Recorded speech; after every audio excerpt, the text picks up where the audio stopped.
Nari maze iminsi ifite ikibazo ariko ukaba bampaye amayinite reka ngikemure. Mpamagariye kuri police station ugezeho ikibazo cyacu cyo muri quartier, dore ko abantu bose baratuzengereje. Halo? Oui. Nitwa Jikaro.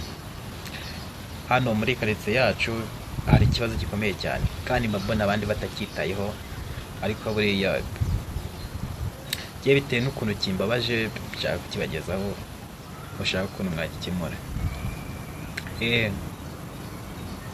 Kibagabaga kabisa aho ngaho ku muhanda 250.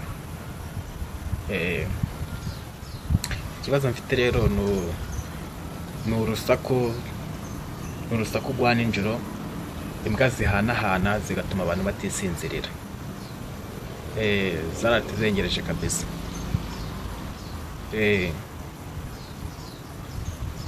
Abakiri bose barazifite, nta mukiri udafite imbwa muri quartier.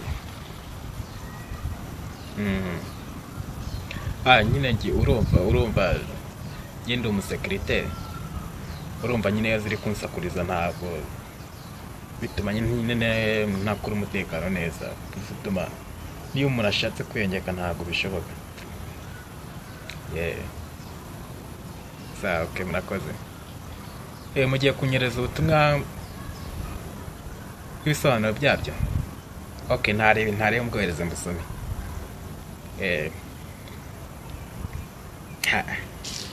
Kabakire ko mbakozeho ra, icyo nzikize imbwa zose baraza kuzirukana, nzaba ndeba.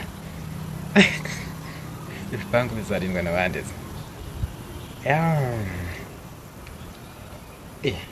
Barayohereje SMS. Ngo wowe ufite icyo kibazo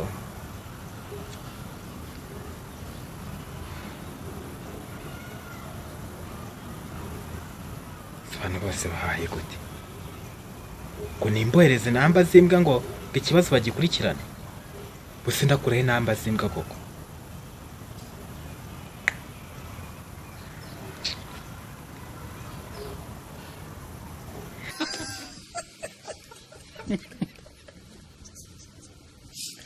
Yeah, no.